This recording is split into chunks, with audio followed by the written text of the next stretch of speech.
नमस्कार। जनता का आईना के इस खास कार्यक्रम में आप सबका स्वागत है।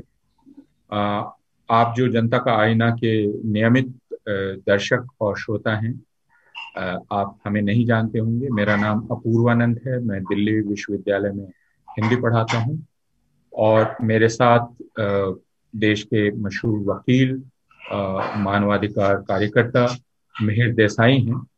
अ, हम दोनों ही एक देशव्यापी अभियान के अंग हैं जो अ, देश में जो असाधारण कानून बनाए जा रहे हैं देश की सुरक्षा के नाम पर और आतंकवाद के विरोध के नाम पर, अ, उन कानूनों को खत्म करने के लिए एक देशव्यापी अभियान चल रहा है। हम दोनों ही उसके अंग हैं। मैं पेशे से अध्यापक हूँ, जैसा मैंने शुरू में आपको बतलाया। मिहिर देसाई अ, वकील हैं। वे महाराष्ट्र में मुंबई उच्च न्यायालय में वकालत करते हैं और उच्चतम न्यायालय में भी वकालत करते हैं। लेकिन इसके साथ साथ वे मानवाधिकार के मसलों पर निरंतर सक्रिय रहते हैं और इस देश में हर हिस्से में जो मानवाधिकार का हनन हो रहा है उस पर मिहिर देसाई की न सिर्फ नजर है बल्कि वहां वे दखल भी देते हैं। आज हम एक खास विषय को लेकर एक मिहिर देसाई से बातचीत कर रहे हैं और वह विषय वही है, अनलॉफुल एक्टिविटीज प्रिवेंशन एक्ट। एक असाधारण कानून जिसे कहा जाता है कि वह आतंकवाद विरोधी कानून है। आतंकवाद के खतरे का सामना करने के लिए बनाया गया एक असाधारण कानून है, क्योंकि आतंकवाद एक असाधारण अपराध है। तो हम इसको समझने की कोशिश करेंगे कि यह क्या है, आज के परिप्रेक्ष्य में इसका इस्तेमाल कैसे हो रहा है और क्यों साधारण जनता को इसके बारे में जानना चाहिए, हमें और आपको, और हम सब के लिए क्यों इसे चिंता का विषय होना चाहिए। मिहिर, नमस्कार। आपका बहुत स्वागत है इस कार्यक्रम में। और आपने खबर पढ़ी होगी और आप जानते होंगे कि कल यलगार परिषद का आयोजन हुआ, जिसमें अरुंधति रॉय भी शामिल हुई और बहुत सारे लोग शामिल हुए। यलगार परिषद की याद पूरे देश को इसलिए आसानी से आ जाती है क्योंकि 2017 के 31 दिसंबर को यलगार परिषद आयोजित की गई थी। ईस्ट इंडिया कंपनी के अंग के रूप में पेशवाओं से लड़ने वाली फौज के महार रेजिमेंट की जीत के 200वीं सालगिरह मनाने के सिलसिले में जब 2017 को वहाँ दलितों की बहुत बड़ी संख्या इकट्ठा हुई और लौट रही थी यलगार परिषद से, भीमा कोरे गांव से यलगार परिषद करके, तो उस भीड़ पर हमला किया गया था, हिंसा हुई थी, एक व्यक्ति मारा गया था। हमला जिन लोगों ने करवाया था उनके खिलाफ एफआईआर हुई, लेकिन उन पर कोई आगे कार्रवाई नहीं हुई और उसकी जांच भी बहुत आगे नहीं बढ़ी। उल्टे एक दूसरी एफआईआर की गई जिसमें यह आरोप लगाया गया कि यलगार परिषद के चलते ही हिंसा भड़की है। और फिर वह जांच बिल्कुल एक दूसरी दिशा में ले जाई गई और महाराष्ट्र पुलिस, पुणे पुलिस और महाराष्ट्र पुलिस से उसके बाद उसको एनआईए ने अपने हाथ में ले लिया और एक के बाद एक देश के अलग अलग हिस्सों में छापामारी की गई, मानवाधिकार कार्यकर्ताओं पर, अध्यापकों पर, कलाकारों पर, और अब 16 लोग गिरफ्तार हैं। तो ये यलगार परिषद कल फिर आयोजित की गई। मिहिर, आप इस यलगार परिषद के बारे में कुछ कहना चाहेंगे? नमस्कार अपूर्वानंद जी, और नमस्कार सब लोगों को। जैसे आपने बताया कि करीबन 1818 में एक लड़ाई हुई थी ईस्ट इंडिया कंपनी और पेशवाई के बीच में, जिसमें काफी दलित महार कम्युनिटी के जो लोग हैं वो ईस्ट इंडिया कंपनी के फौज में शामिल थे और कई लोग के उसमें देहांत भी हुए थे। और उनके वो जो लड़ाई हुई थी वो एक भीमा कोरेगांव नामक जगह है, वहां उनका एक मॉन्यूमेंट है, वहां उसके इर्द गिर्द लड़ाई हुई थी। तो दलितों का पहले से ऐसा मानना है कि ये एक दलित और पेशवाई यानी ब्राह्मणिकल समाज के खिलाफ एक लड़ाई थी, और जहां उसमें कई दलित शहीद हो गए थे। तो हर साल वहां काफी तादाद में दलितों का वहां आना रहता है उस दिन पे, यानी एक जनवरी को हर साल आना रहता है। ये साल क्या हुआ कि 200वीं साल थी, वो लड़ाई की 200वीं साल थी। 2018 1 जनवरी को 200 ईयर्स होने वाले थे वो लड़ाई को। तो काफी करीबन 250 दलित ऑर्गेनाइजेशंस महाराष्ट्र के उन्होंने सोचा कि हम साथ में आएंगे और साथ में आके एक मीटिंग करेंगे, एक मीटिंग ऑर्गेनाइज करेंगे पूना जो भीमा कोरेगांव से पास में है। पूना में शनिवार वाड़ा नामक जगह है, वहां हम मीटिंग करेंगे। वहां मीटिंग में हम सिर्फ इसकी नहीं, लेकिन दलितों के ऊपर आज भी जो अत्याचार हो रहे हैं उनकी बातें करेंगे, उनके सामने किस तरह से लड़ा जाता है उसकी बात करेंगे। ये जो एल्गार परिषद ऑर्गेनाइज की थी उसमें बहुत ही अहम भूमिका जस्टिस सावंत, पीबी सावंत, जो सुप्रीम कोर्ट के रिटायर्ड जज है, और जस्टिस कोलसे पाटिल जो बॉम्बे हाई कोर्ट के रिटायर्ड जज है, उन्होंने की थी। उनकी भूमिका काफी इंपॉर्टेंट रही थी। और साथ में कई लोगों को ऑर्गेनाइजर्स थे, कई लोग उसमें शामिल हुए थे। कई बड़े बड़े लोग आके वहां भाषण भी दिया था। भाषणों में ऐसा कुछ नहीं था जिसकी वजह से लोगों को उकसाया जाए या लोगों को ये कहा जाए कि आप जाके कुछ तरह का वायलेंस करो। इस तरह की कुछ बातें थी नहीं भाषण में। जैसे नॉर्मल गाने होते हैं ऐसे एक मूवमेंट के, वो गाने गाए गए थे, कुछ स्पीचेस दी गई थी। कई लोग ऑल इंडिया से आए थे। तो ये तो हो गया 31 दिसंबर 2017 को हो गया। एल्गार परिषद खत्म हो गई, लोग अपने अपने घर चले गए। कई लोग वहां थे जो भीमा कोरेगांव नेक्स्ट डे गए, लेकिन ज्यादा करके जो ऑर्गेनाइजर्स थे वो उनमें से कोई भीमा कोरेगांव गए नहीं। लेकिन उसके बाद के दिन जब भीमा कोरेगांव का जो फंक्शन था, उस दिन दलितों के ऊपर काफी एक अटैक हुआ, वायलेंस हुआ। मेरे ख्याल से, और सिर्फ मेरे ही नहीं, तब तो स्टेट गवर्नमेंट के ख्याल से भी, जो मिलिंद एकबोटे और भिडे नामक हिंदू राइट विंग ऑर्गेनाइजेशंस के जो लीडर हैं, उन्होंने बहुत ही दिनों से, बहुत ही महीनों से एक मुहिम चलाई थी कि ये दलित भीमा कोरेगांव के खिलाफ और दलितों के खिलाफ। उनका एक रिजल्ट हुआ कि ये वायलेंस, इसमें वायलेंस हुआ। और ये वायलेंस होने के बाद एक व्यक्ति की मौत हो गई, कई लोग घायल हो गए। ये तो हुआ, वायलेंस हुआ, और उसमें दलितों के ऊपर काफी वायलेंस हुआ। ये एक बात हमें ध्यान में रखने की जरूरत है।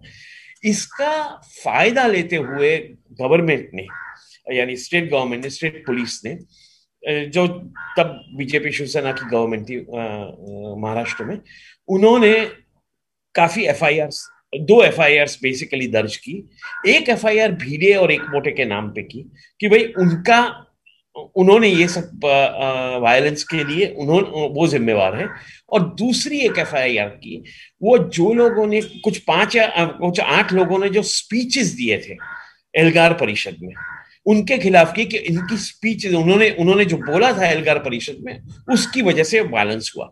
लेकिन ये ध्यान में रखना जरूरी है कि उस वक्त ये एफआईआर में यूएपीए का उल्लेख नहीं था। इसमें सिर्फ ऐसा भी नहीं था कि ये लोग में जिनके ऊपर ये एफआईआर की वो खुद जाके कुछ वायलेंस किया, ऐसा भी नहीं था। सिर्फ इतना था कि वो लोग की स्पीचेस की वजह से वायलेंस भड़का और वायलेंस हुआ। तो इस तरह की एक माहौल खड़ा किया गया। और एक और बात मैं कहना चाहूंगा कि फरवरी में, क्योंकि वो भिडे और एकबोटे ने एंटीसिपेटरी बेल के लिए अप्लाई किया था, और फरवरी 2018 तक सुप्रीम कोर्ट में भी जब वो एंटीसिपेटरी बेल का मामला गया एकबोटे का, तब स्टेट ऑफ महाराष्ट्र ने एफिडेविट दर्ज की थी कि नहीं, यही लोग हैं, यानी एकबोटे और भिडे, जिन्होंने ये वायलेंस करवाया है, जिन्होंने ये वायलेंस कर रहा। तो उनकी तभी तक वो डिसीजन थी, वो बाद में बदल गई अप्रैल में। तो ये पूरा जो है एल्गार परिषद परिषद का जो बैकग्राउंड है ये था। जैसा मिहिर आपने कहा कि यह एक आयोजन था दलितों का अपनी गरिमा, अपनी अस्मिता और आज भी जो दलितों पर चारों तरफ अत्याचार हो रहे हैं उन पर बातचीत करने का, और उसमें भाषण दिए गए जैसे आंदोलन में भाषण दिए जाते हैं, गाने गाए गए। और उसके बाद एक दूसरी एफआईआर जो चली, उस एफआईआर की जांच के क्रम में पूरे देश में अलग अलग जगह छापे मारे गए। और वो छापे अब तो हम सारे लोग जानते हैं, वरवर राव, शोमा सेन, वरुण गोंजाल्वेस, सुधा भारद्वाज, आनंद तेलतुम्बड़े, और हैदराबाद यूनिवर्सिटी के हमारे मित्र और हैनी बाबू, इन तमाम लोगों पर वो छापे मारे गए। कबीर कला मंच के लोगों को पर भी छापे मारे गए। फादर स्टैन स्वामी पर छापा मारा गया और एक के बाद एक लोगों को गिरफ्तार किया जाने लगा। एक कहानी बनाई गई कि एक बहुत बड़ी साजिश थी, जिस साजिश में ये सारे लोग शामिल थे, और उस साजिश की कहानी ये बनाई गई कि ये जो लोग थे भीमा कोरेगांव में एल्गार परिषद के आयोजन में ये की साजिश में शामिल थे, जिसके चलते इतनी बड़ी हिंसा हुई। लेकिन उस साजिश का दायरा बहुत बड़ा है जिसमें प्रधानमंत्री की हत्या तक हो सकती है। और फिर इन लोगों को गिरफ्तार किया गया। 83 साल के फादर स्टैन स्वामी भी जेल में हैं, सुधा भारद्वाज भी जेल में हैं, शोमा सेन भी जेल में हैं, बाकी लोग भी जेल में हैं। और इन पर जो जिन कानूनों के तहत मामला दायर किया गया, उनमें एक कानून है अनलॉफुल एक्टिविटीज प्रिवेंशन एक्ट। अब इनमें तो कुछ लोग 2 साल से जेल में हैं, कुछ को जेल गए कुछ महीने हुए हैं, लेकिन सुधा भारद्वाज तो 2 साल से जेल में है, गौतम नवलखा उसी तरह लंबे अरसे से जेल में है। और unlawful activities prevention act in पर लगाया गया है। तो यह जो पूरी एक कहानी अपराध की बनाई गई जिसमें इन तमाम लोगों को गिरफ्तार किया गया और अनलॉफुल एक्टिविटीज प्रिवेंशन एक्ट खासकर इस पर लगाया गया, इसके मायने क्या हैं? हाँ, तो मैं एक थोड़ा बैकग्राउंड देना चाहूंगा कि जैसे मैंने बताया कि फरवरी तक तो यही बात चल रही थी कि ये भीड़े एकबोटे वगैरह इसमें शामिल थे, ये पूरी साजिश में। अप्रैल में उन्होंने अपनी बात बदली। जो प्रोसिक्यूटिंग एजेंसी है, जो तब पूना की प्रोसिक्यूटिंग एजेंसी थी, वो उन्होंने अपनी बात बदली। अब तक क्या था? अब तक ये था कि ये 6-7 लोग जिन्होंने एल्गार परिषद में स्पीचेस दी, उन्होंने उनकी वजह से एक कारण ये बताया जा रहा था कि उनकी वजह से ये वायलेंस हुआ। अब क्या, अब बात बदली और ये कहा कि इसमें एक तो कॉन्स्पिरेसी का सेक्शन डाला गया कि ये सिर्फ वहां आके बात अपने अपने मर्जी से बात करने से ये नहीं हुआ, लेकिन ये सब एक बड़ी कॉन्स्पिरेसी थी। ये अप्रैल 2018 में डाला गया। साथ साथ ये भी कहा गया कि ये कॉन्स्पिरेसी में सिर्फ जो वहां थे वो शामिल थे वैसा नहीं, लेकिन एक लार्जर एक बड़ी एक कॉन्स्पिरेसी थी जिसके अंदर नक्सलियों का, भारत के, बहुत बड़ा हाथ था। और उन्होंने ये इन्फिल्ट्रेट करके, ये पूरा जो एल्गार परिषद है इन्फिल्ट्रेट करके उसके अंदर अपना कंट्रोल ले लिया और फिर इस बात को बढ़ावा दिया। ये एक बात है। साथ में ऐसा भी कहा गया कि ये नक्सलियों का सिर्फ एल्गार परिषद के साथ ही संबंध है, ऐसा नहीं है। इनकी और भी कई कॉन्स्पिरसीज है, कई उनकी कॉन्स्पिरसीज है, जैसे कि जैसे आपने बताया प्राइम मिनिस्टर के बारे में उनकी हत्या की है, अलग अलग जगह पे आर्म्स देने की, अलग अलग जगह पे एम्यूनिशन देने की। अभी उसका और एल्गार परिषद का क्या संबंध था वो मुझे अभी तक समझा नहीं है, लेकिन ये उनकी ऐसा उन्होंने बताया कि ये एक बड़ी कॉन्स्पिरेसी थी। और वो कॉन्स्पिरेसी में सबसे पहले उन्होंने कुछ लोगों के घर पे छापे मारे, जैसे, और यूएपीए के सेक्शन लगा दिए। यूएपीए के सेक्शन लगा के कुछ लोगों के घर पे छापे मारे। जिनके घर पे पहले छापे मारे थे वो थे सुरेंद्र गडलिंग थे, रोना विल्सन थे, और कुछ लोग थे उनके घर पे छापे मारे, उनके कंप्यूटर वगैरह जब्त किए, तभी उनको पकड़ा नहीं गया। पहली जो अरेस्ट हुई वो अप्रैल में, वो जून में हुई, उसके बाद अगस्त में हुई अरेस्ट। तो पहली जून में अरेस्ट हुई, जिसमें कहा गया कि उनके कंप्यूटर से हमको ये चीजें मिली है और इसके आधार से हम उनको अरेस्ट कर रहे हैं। उसी तरह बाद में बोले कि नहीं, इनके कंप्यूटर्स से हमें और भी चीजें पता चली है, जो कि हम जिसमें हमने सुधा भारद्वाज, गौतम नवलखा, आनंद तेलतुंबड़े वगैरह लोगों को भी उनका भी इन्वॉल्वमेंट बताया। तो एक स्पीच के केस से बढ़ाकर वो केस को एक पूरे भारत देश का केस बता दिया गया, और उसमें फिर जो पहले यूएपीए था नहीं, वहां यूएपीए लगाया गया। अभी यूएपीए लगाया गया। जैसे मैंने कहा, जून 18 में कई लोगों की अरेस्ट की, 5 लोगों की, फिर अगस्त में की, और फिर अभी 2020 में कई और लोगों के अरेस्ट की, जैसे कि स्टैन स्वामी है वगैरह। और सभी को एक कॉन्स्पिरेसी में शामिल करने का एक कोशिश की जा रही है कि ये सब एक कॉन्स्पिरेसी में शामिल है, कॉन्स्पिरेसी देश के खिलाफ है। तो ये जो मसला है, ये करने के लिए उनको जरूरत थी यूएपीए कानून का साथ लेने की। वो जरूरत इसलिए थी यूएपीए कानून के साथ लेने की कि उनको भी पता है, सबको पता है कि उनके पास एविडेंस कुछ है नहीं, प्रूफ कुछ नहीं है। किसी के पास से पैसे मिले नहीं है, किसी के पास से बंदूकें नहीं मिली है, किसी के पास से कुछ हैंड रिटन लेटर्स या ऐसे ईमेल्स नहीं मिले हैं जो जिसके आधार से आप बोल सके कि इन्होंने गुनाह किया है। किसी के पास से कोई कहाँ बम डाले या कुछ ये किया, वैसे कोई किसी तरह के सबूत नहीं मिले हैं। तो ऐसे इस हालात में उनको कन्विक्ट करना, यानी उनके ऊपर सजा करवाना बहुत मुश्किल है। लेकिन उनको जेल में लंबी तरह से रख सके बहुत सालों तक, उसके लिए यूएपीए का जो कानून है उसका उन्होंने उपयोग किया कि अगर हम यूएपीए का कानून का उपयोग करते हैं तो बेल मिलनी एक नामुमकिन सी बात हो जाती है, या तो बहुत ही मुश्किल बात हो जाती है। और उसके आधार से हम कुछ भी हम लगाएंगे, किसी भी तरह के हम एलिगेशंस करेंगे, किसी भी तरह की हम बातें रखेंगे, उससे पुलिस की बात कोर्ट मानेगा बेल के टाइम पे, और बेल किसी को मिलेगी नहीं। ये वही हालत हुई है आज। अगर आप देखें कि सबकी जो सब लोग आज के दिन पे गिरफ्तार हैं, 16 के 16 लोग, उनको बेल नहीं मिली है। उनके खिलाफ कोई किसी भी तरह का सबूत जो कोर्ट में अल्टीमेटली कन्विक्शन के लिए यूज किया जाए, उस तरह का कोई भी सबूत आज के दिन में है नहीं। लेकिन फिर भी बेल नहीं मिल रही है, और यही वजह थी कि उन्होंने ये यूएपीए का उपयोग किया। आप हम लोगों को यूएपीए के बारे में जरा बताएं, या बहुत संक्षेप में लेकिन समझाकर, ताकि हम जैसे साधारण लोग समझ पाएं कि यह कानून है क्या। और यह कहा जाता है कि आतंकवाद एक बिल्कुल अलग किस्म का अपराध है, और इस अलग किस्म के अपराध के लिए एक बहुत असाधारण कानून की जरूरत है अगर उस पर काबू करना है, और इसीलिए यूएपीए लाया गया है। यूएपीए का इतिहास पुराना है, ये आज का कानून नहीं है, लेकिन इसमें बीच बीच में परिवर्तन किए गए हैं।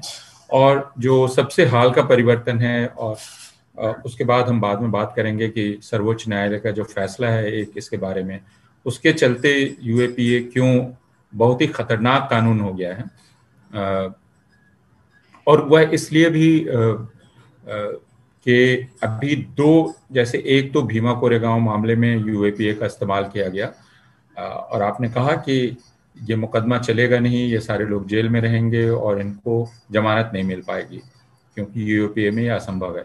उसके बाद हमने दिल्ली में देखा कि दिल्ली में जो आंदोलन हुआ सीए के खिलाफ, उस आंदोलन में जो लोग लगे हुए थे उनको भी एक एक करके गिरफ्तार किया गया, और उन पर भी यूएपीए लगा दिया गया, और अब वो 1 साल से ज्यादा से जेल में हैं। और उनको भी अभी हाल में, परसों आपने पढ़ा होगा कि नताशा नरवाल की जमानत की याचिका खारिज की गई, और जज ने कहा कि यूएपीए में इनको जमानत नहीं दी जा सकती है क्योंकि ये बहुत गहरी साजिश में थी, और साजिश गोपनीय ढंग से की जा रही थी, इसलिए उसका सबूत मिलना बड़ा मुश्किल है। तो ये रहेंगी। तो यूएपीए उन पर लगाया गया। और अभी हाल में आप ये भी हम सब लोगों ने पढ़ा कि जो किसान आंदोलन चल रहा है, तो इस किसान आंदोलन के जो नेता हैं, उन नेताओं पर भी यूएपीए लगा दिया गया है। एक एफआईआर दर्ज की गई है यूएपीए लगाकर। तो ये यूएपीए क्या है और सरकार को इतना क्यों प्रिय है, और अब इतनी जल्दी जल्दी सब पर क्यों लगाया जा रहा है? अगर ये असाधारण कानून है तो इसका इतने धड़ल्ले से इस्तेमाल क्यों हो रहा है?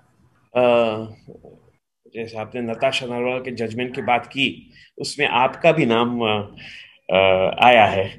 वो जजमेंट में आपका नाम रेफर किया है, मैंने पढ़ा है वो जजमेंट। तो आप भी पढ़ लीजिएगा। ओके।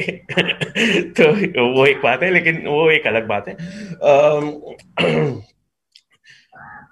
अभी यूएपीए का जो कानून है, जिसे अनलॉफुल एक्टिविटीज प्रिवेंशन एक्ट जिसे कहते हैं, वो कानून जो है वो पहली बार तो 1960s में आया। लेकिन जब वो कानून आया 1960s में, 66 67 में आया, जब वो कानून आया पहली बार आया, तभी वो वैसे डायरेक्टली बेल के बारे में या एंटी टेररिज्म लॉ के बारे में बात नहीं करता था। वो सिर्फ कुछ संस्थाओं को बैन करने की बात करता था कि कुछ संस्थाएं ऐसी है जो कि देश के खिलाफ काम करती है, तो ऐसी संस्थाओं को बैन किया जा सकता है, और ऐसी संस्थाओं को फिर वो संस्था को फिर अपॉर्चुनिटी मिलेगी कि वो बोल सकते कि हमारे खिलाफ बैन क्यों गलत है वगैरह वगैरह। लेकिन तो सिर्फ बैनिंग के लिए वो कानून एक लाया गया था कि कुछ संस्थाओं को बैन किया जा सकता है ऐसा करके। वो कानून तो तब से चालू है 19, लेकिन आज वो कानून में जो परिवर्तन आए हैं, आज वो कानून में जो परिवर्तन आए हैं वो हमें समझने जरूरी है। उसके बाद जो कानून आया 1985 में, वो टाडा आया, terrorist affected disturbed areas act.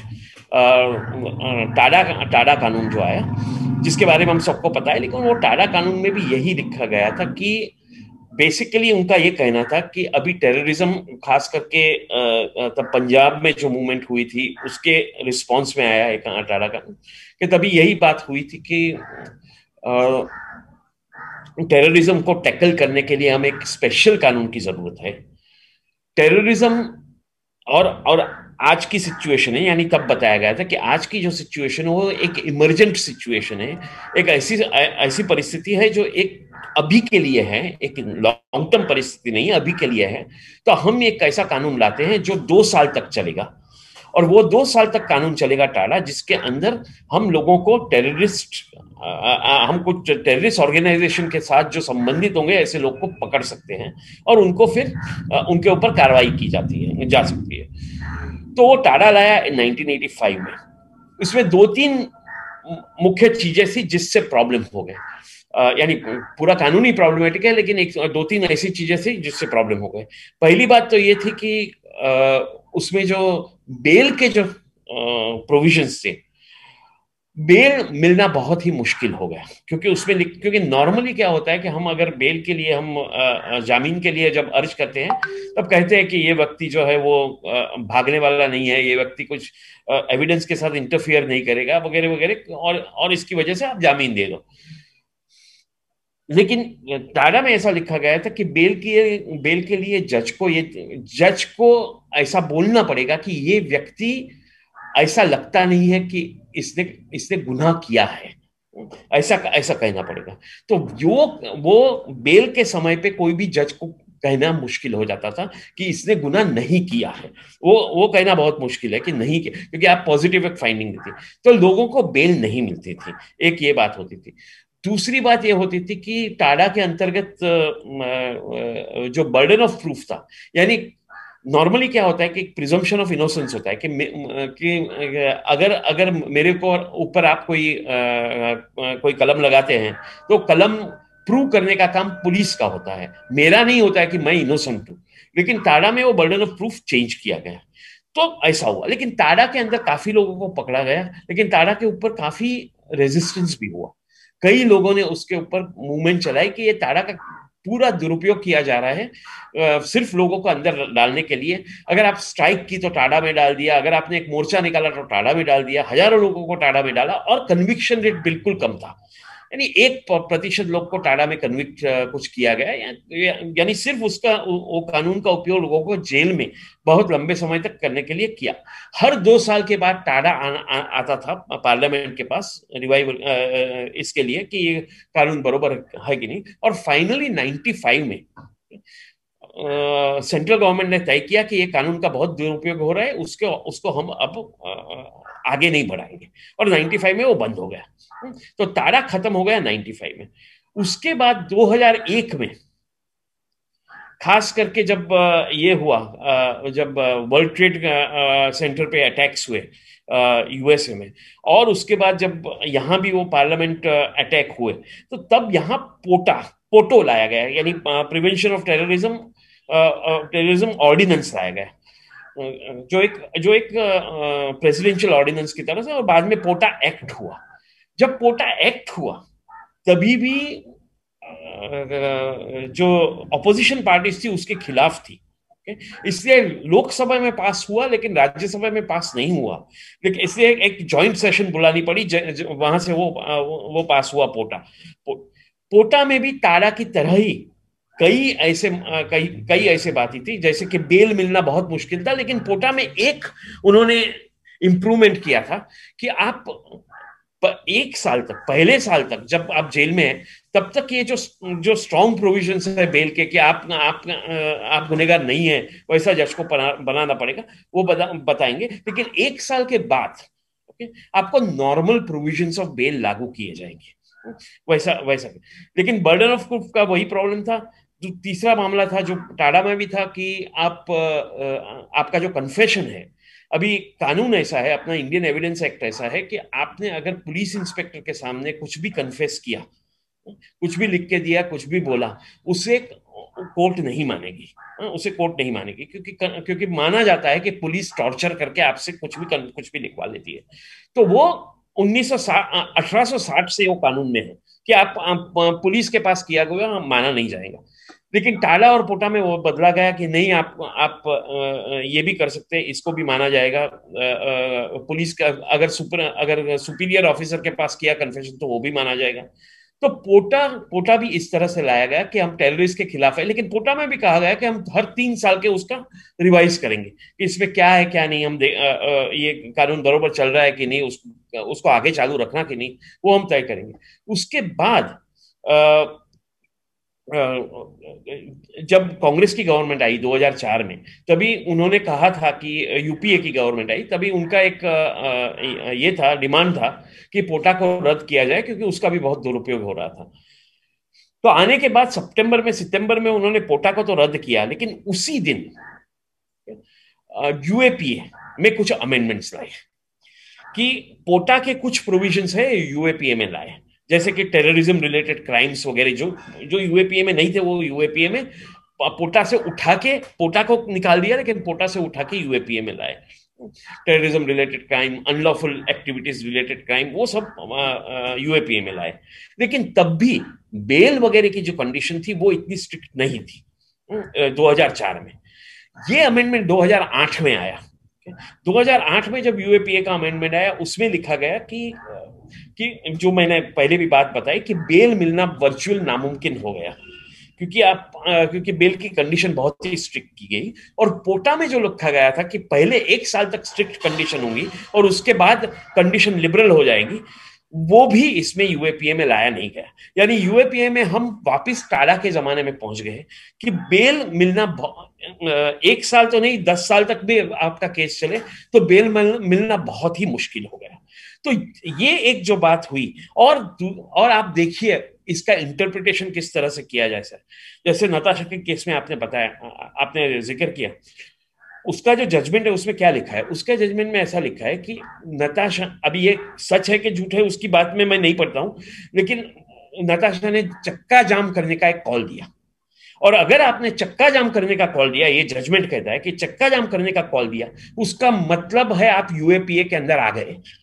ये ये एक निर्णय पे कोर्ट पहुंची है, यानी आप कुछ भी तरह का प्रोटेस्ट करें, कोई भी प्रोटेस्ट करे, चक्का जाम करे, और चक्का जाम तो इतिहास में, यानी इंडिपेंडेंस, प्री इंडिपेंडेंस जैसे चक्का जाम की एक ट्रेडिशन रही है भारत में, उसमें तो आप चक्का जाम करें, स्ट्राइक करें, कुछ भी करें जिससे पब्लिक को कुछ भी तकलीफ हो, उसे आप यूएपीए में, उसका इंटरप्रिटेशन आप यूएपीए का इस तरह से कर रहे हैं कि वो सब चीजें यूएपीए में आ जाए।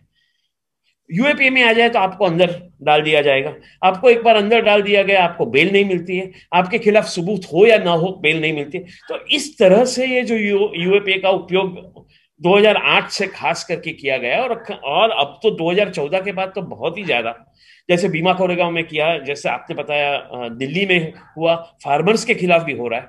तो ये जो पूरा कानून है, एक तो डिसेंट को क्रश करने के लिए, किसी भी तरह के डिसेंट को क्रश करने के लिए, और लोगों को एक एक जिसको मैं बोलता हूँ चिलिंग इफेक्ट लाने के लिए, कि आप अगर कुछ भी बोलेंगे आप गवर्नमेंट के खिलाफ, तो आपको आपको अंदर डाल दिया जाएगा, जर्नलिस्टों के खिलाफ किया जा रहा है। तो इस तरह का, तो इतना करके मैं रुकूंगा, और कुछ प्रश्न है तो।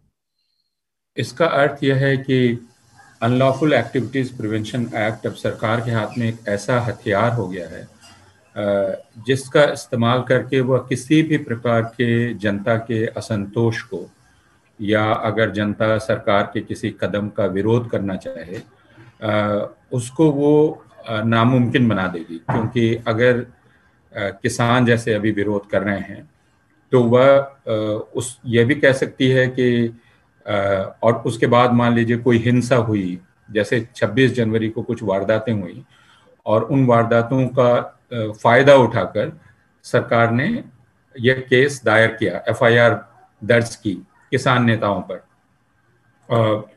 अब लाल किले में जो लोग गए, वहां जो हुआ उस पर अभी हम बहस नहीं कर रहे हैं, क्योंकि उसको लेकर बहुत तरह के नजरिए हो सकते हैं लोगों के। लेकिन अगर उसे अपराध माना जा रहा है कि लाल किले में कुछ लोग गए और वो आईटीओ पर आए, और मान लीजिए ये अपराध है, एक क्षण के लिए हम ये मान लेते हैं, तो इसमें जो लोग शरीक हैं उनको देखते हुए या न देखते हुए आप आंदोलन के नेताओं पर ही एक मुकदमा दायर कर देते हैं, और आप एक रिश्ता जोड़ देते हैं कि कहीं भी अगर कोई घटना हो रही है तो उसके लिए आंदोलन के नेता जिम्मेदार हैं। यानी ए बी सी कुछ कर रहा है, लेकिन उसके लिए जिम्मेवार आंदोलन के नेता हैं, क्योंकि उन्होंने आंदोलन शुरू किया है। और उसके बाद आपने जैसा अनलॉफुल एक्टिविटीज प्रिवेंशन एक्ट के बारे में बतलाया कि उसको उसकी धाराएं लगा दी जाती हैं, उसके सेक्शंस लगा दिए जाते हैं, और फिर यह साबित करना बहुत मुश्किल है, जैसे नताशा नरवाल के आदेश का आप भी हवाला दे रहे थे, मैं भी उसे देख रहा था, कि अगर यह कहा जाएगा कि साजिश की जा रही थी तो फिर कोई सबूत देने की भी जरूरत नहीं है, क्योंकि उस ऑर्डर में लिखा हुआ है कि हमको सबूत की जरूरत नहीं है, सबूत हो भी नहीं सकता है, क्योंकि साजिश हमेशा गोपनीय ढंग से की जाती है। तो फिर तो सबूत देने की भी जरूरत नहीं रहेगी।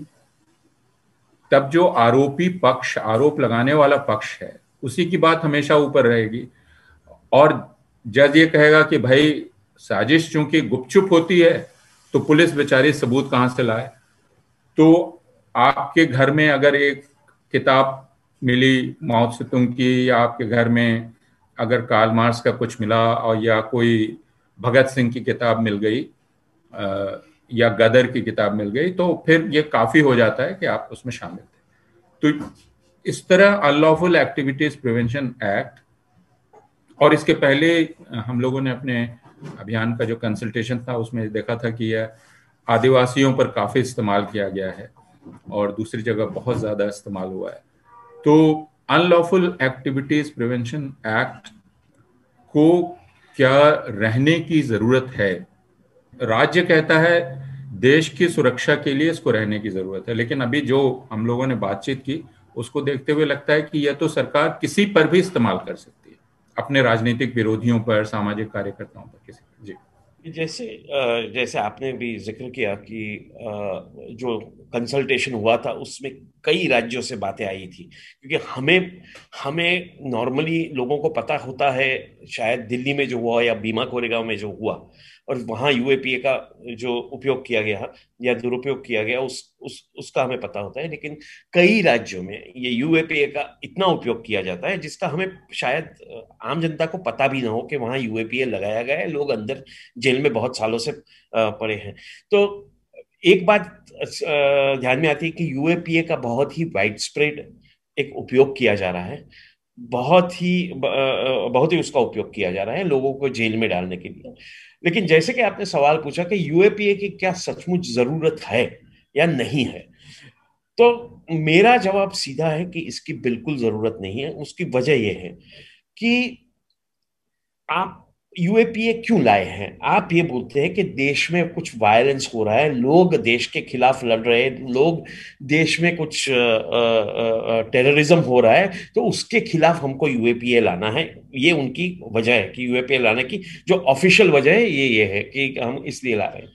अभी आप देखिए, कोई भी कानून हो, अभी कोई भी गुनाह हो, जैसे कि मर्डर का गुनाह हो या कॉन्स्पिरसी का गुनाह हो या जिसको बोलते हैं waging war against the state का गुनाह हो या हेट स्पीच का गुनाह हो, वायलेंस का गुनाह हो, वो हर एक तरह के गुनाह अपने इंडियन पिनल कोड के अंदर ऑलरेडी उन्हें एक गुनाह बताया गया है।